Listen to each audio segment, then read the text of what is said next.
Hello, everyone. Jose J. Garcia with Garcia Moham University. Very special guest here today out of London, other side of the world. Okay. She is an innovative international speaker, an author, a coach, and a mentor. So, Nina, how are you? I'm absolutely amazing, thank you. Lovely. And thank you so much for having me today. Absolutely. Now, I got to ask, time difference. What is your time? The time here is 11:34 in the evening, so we're Oh, nearly getting to midnight. Cinderella will have to disappear when it gets to midnight. absolutely. Okay. So, Nina, thank you for joining me. Definitely. We met on Clubhouse. Clubhouse We is probably, I was talking about it on another video. It is probably the best that I've seen site for networking and connections. So, I'm glad we made that connection. definitely. Yeah, it's an amazing app actually. Everybody's been so warm and receptive on it, and Mhm. there's so many positive vibes, and the energy is just really, really high on Clubhouse. Absolutely. So that's where I know you from. I've seen a lot, some of the work that you do. Great stuff. But for those that don't know you, tell us about you. Right, so I'm based in England, in the United Kingdom. I'm the first person to be chosen to speak on America's #1 platform for motivational speakers. Mhm. My story is quite a traumatic story, but nonetheless, it has enabled me to be able to help other people, which I'm really happy about. And on Clubhouse, I seem to be known as London's life coach now. So I'm constantly going in and out of rooms, and people are finding me to help them with their moods and to lift them, which is great. I love that. I love helping people. What got you started? What made you take on this role of awesome entrepreneurship? I've always been an entrepreneur since I can ever remember. I think I've only had one job for somebody, to be honest with you, and I've always liked working for myself. And it worked around the children. So I've got three children, so it always worked around them. I could work and look after them. And as time went on, I just enjoyed it so much to a point where I would always change directions to whatever my customer needed. There was never, I always had a lot of energy. I always wanted to please the customer. And as I said today, I think your brand becomes you. So if a customer likes you, they'll come to you for whatever they need. If you're a reliable, authentic person, they will always come back to you, whatever you're selling. Well said. We're jumping right into it. And even some of what you're mentioning already, we don't have rainbows and sunshines every day. We have bad days and we have good days. I tell people you wouldn't know the good days if it wasn't bad for the bad ones. So you kind of have to have them. But some days are more tougher than others. That's a given. How do you push through difficulties, hard times? It's not easy. I'm not going to pretend everybody has bad days. I have bad days. What I do try to say to people is, though, if you're having a bad day, accept it. Don't force yourself to do things you can't do because then you're not productive. But every morning I try and say to people, think of who you are, what you are, and why you are, what you want to do. So for myself, I always say to myself, right, okay, I'm Nina. Today I'm going to be doing X job and wear that hat. Why am I doing it? Because I want to do it because of, and the reason. So it just motivates you, gives you direction. It's almost like traveling to the airport and having to put the navigation digits in so you know where you're heading and you've got that plan made out for you. So on the days you're really struggling, try and give yourself some direction so that it enables you to just get on with your day and get to where you want to be. Well said. Very good. Yeah. No, not every day is easy. Some it just go with it. Take it as best as you can and make the best of it. So you being a coach and a mentor, I mean, you have many, I'm sure, students. So what is one of the main reasons people should reach out to you for guidance? So, My daughter, when she went to university, really struggled to get a part-time job, and I'm sure that the children in America, when they're working through college, as you call it, we call it university, they need to find that extra amount of money to keep them going by.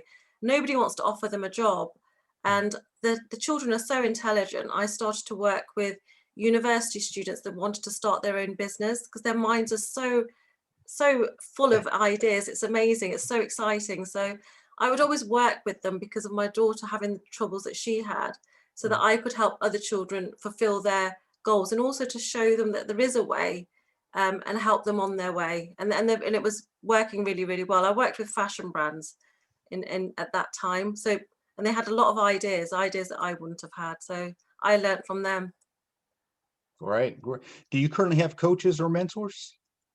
I'm mentoring a couple of people that have started up a business at the moment, and I'm helping them get onto their writing aspirations. I have written a book myself, which is being published, Mhm. and it's split up into 5 sections, and it covers most of your questions that you always have when you're in Right. life and you're thinking, what's the answer to that? The answer's in my book.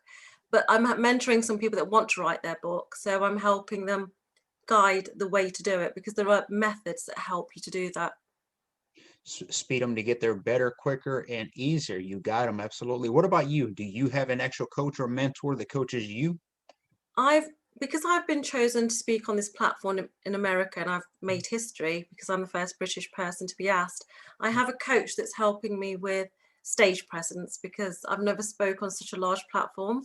So Mhm. that's quite exciting. And I've seen the growth in myself over the last 2 months. His name's Marcus Wright. So he's absolutely amazing. He's been helping me with how to present myself in a storytelling atmosphere, because I'm very much, I think, as the British are not so good at explaining ourselves. We're not as animated, I suppose. So we're quite um, simple in that way, the way that we tell things. So he's been helping me so much so along my journey.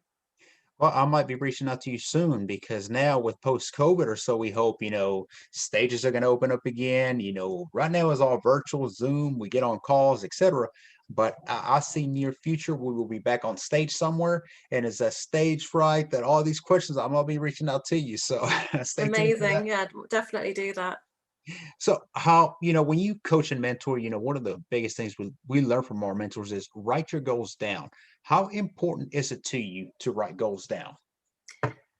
Every day I write down 3 things I'm going to achieve. It's a practice I've had all my life.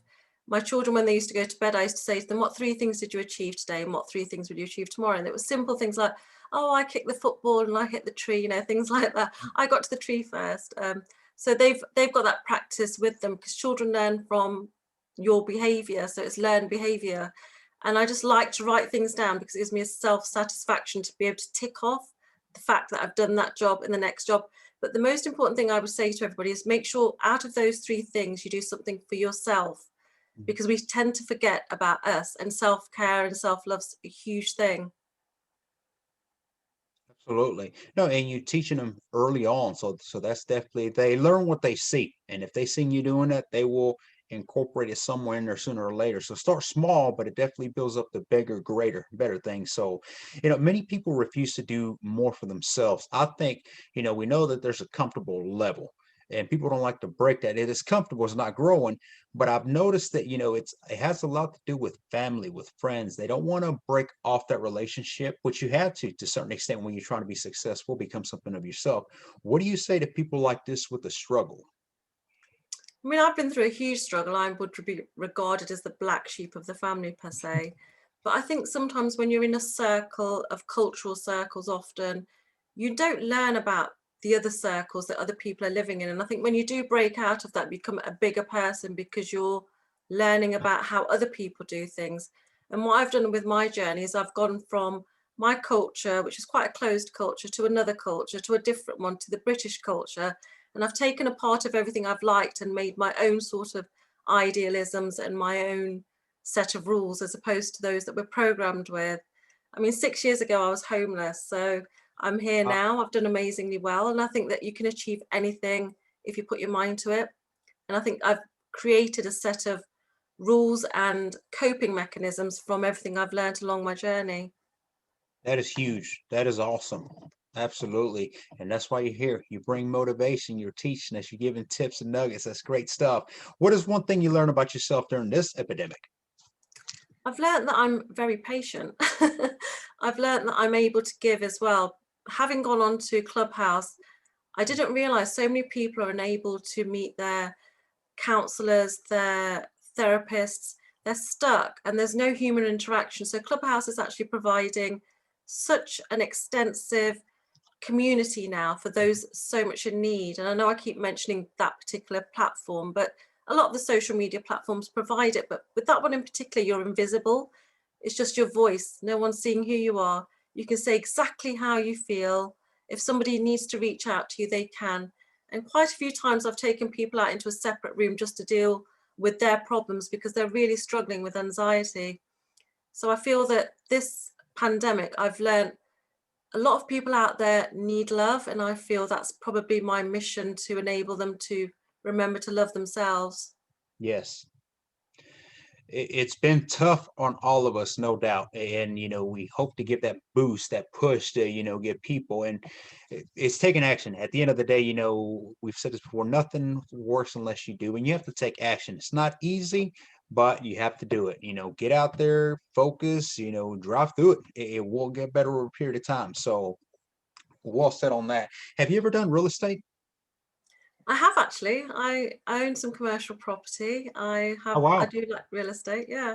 So you actually invested, rehabbed it, or? I'll tell you how it works. So about 20 odd years ago, Mhm. I bought this property that nobody wanted because it was infested with pigeons. I don't know how pigeons, if they're a problem over there.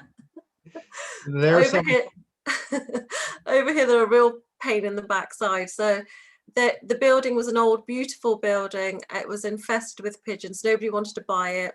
I saw the potential in it. I bought it and I actually rented it for a year with an agreement that I could buy. I bought it. I took out a mortgage on my house and then bought that property. Wow. And I did it up slowly but surely, and now it's rented out to commercial tenants. So So you still own it to this day? I still own it, yeah. I've only just Wow. got my hands back on it because I'd gone through a separation, but I have got my hands back on it. And when I've got my hand back on it, COVID happened and the rent stopped coming in. But No, regardless, sometimes you have to stop and think, what can I do now, and address it in a different way, assess your business as you go along to try and accommodate to anything that's interfering with it. pivot. You have to pivot yourself. Absolutely have to take changes. When things change in life, you have to make some changes yourself and adapt to the new whatever it may be. So, I'm a mobile home investor, coach, and mentor. I invest in manufactured housing, better known mobile homes. But I'm curious, are there mobile homes in London? There are actually, there are a lot, we call them mobile parks. They're scattered Okay. all over England. And a lot of people do use them. We call them static homes, I think we call them here. But you will always find them on the holiday destinations, and we call them caravans. Is that what you call them there or not? No. No, that they're mobile homes. They're made for affordable living. People were less fortunate, if you will. Is Yeah, that the same concept there, or is it this is. more? Yes, it is. Yeah, they're more affordable, as you said. We do have them here. They're quite pretty, actually. I've seen quite a few. But they tend to have them in a special sort of designated area. Maybe that's the same there. But there's no hierarchy, there's no judgment or anything. It's just a home, Uh, it's somebody's home. We so don't I don't have that. I'm sure a lot of people don't think that way as well. no, not in America. When you get up north, New York, those certain areas, it's kind of like that. It's a little more, it's just a home. But when you get down here south of USA, where I'm at, there's a stigma. Ew, mobile homes. It is there. So, it's a little different, but they do exist. They're in special areas, special parks. So now I have to go to London and see some of these mobile homes you have. I might go there and invest. You should definitely. See, the thing is, I don't have that stigma. I don't have it. And I think having been homeless and slept in the worst possible conditions, for me, if someone's making an effort to create a home for themselves, you're not in a position to judge them. That's Yeah. my humble opinion. They've made that they've made that effort, then that conscious effort to create a home, whether it's a mobile home or a mansion. And a home is really what who's inside it and who's loving you. It's not always about materialistic things. That is great. That is great stuff. I like it, and good for you. You've been at the bottom, came back up, and you're here. You're humble about it. That says a lot about it. What would you say is your biggest goal for 2021? 2021, I really want to reach as many people as I can, get my message across that whatever life throws at you, take away that you have that power and you have that personal power, Mhm. that you can find it. A lot of people have given up and the morale is so low at the moment that I'd love to be able to reach as many people as I can to say, pull whatever power you have within you and just keep fighting. Fight for your goals, fight for your dreams. You never know what's going to happen. You never know what's around the corner. But if you give up, you'll never know. So dare to dream. There you go. Good stuff. Absolutely. Take action. I always say that, regardless of what you may think you want or not, you have to take action. And I have big goals for this year. We don't know what lies ahead of COVID. Do you see big changes coming post COVID, or the world just reverting back? Well, what do you see in the to I come? think unfortunately people are waiting for time is part of the chapter. I've wrote a bonus chapter and it was called Coping with COVID. And I think people have this ideology that we will go back to pre-COVID times, but there's no normal anymore. And I think everything has changed to a point where small businesses have really suffered. They'll Yes. never be able to get back on their feet, regardless of how much money the government's throwing at them. The restrictions are just so much so that I just can't see them recovering, unfortunately. I think life has changed for people who normally went out to work, had a routine. That self-esteem's gone as well, because when you have a purpose, you get up in the morning, you get ready and you leave for work, and then you're tired and you come home, you make your dinner. It seems like a boring day, but now people are craving that because it's hard to differentiate when you're working from home, your workspace and your home space. It's very difficult. I think if people have adapted, people are stronger than they realize they have adapted, but I really don't see the changes being that we will ever go back to how it used to be. I hope and I pray that we're allowed to interact more, because human interaction has been stifled. And in one of my videos on my Instagram, I actually take a drive to the beach, which is probably 2 hours away from me, just because I'm saying, look, okay, we've got these restrictions, but please don't stop living. You've still got this day, do something with Cool. it. Don't just sit there at home, because it becomes almost like a habit and a restriction that you put upon yourselves, and you're almost locking yourselves up in this cage without being locked in the cage. Mhm. So get out there, live, go.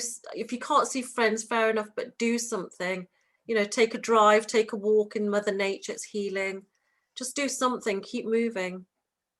Every day is a great day if you make it, I believe, and definitely should get out there and appreciate. I personally am starting to like Zoom more and more. I didn't at first. I've said it a few times, and it was that whole just you have to stay home. But the more I do it, the more I like the commute. Just go to my office and I'm good. So now maybe I a think little. you adapt, don't you? Definitely adapt. You do. Now, if I had to drive, when I was in corporate America, I had to drive about 40 minutes one way. I can't do that no more. I could not see me go back and drive anymore. Absolutely not. So let's talk about social media before we let you go, because we Yeah, mentioned in sure. the beginning, that's how we met as Clubhouse. I joined a group and y'all brought me on stage. Thank you for that, by the way. No Uh, worries, no problem. and we just networked. So how important is social media for business, any business?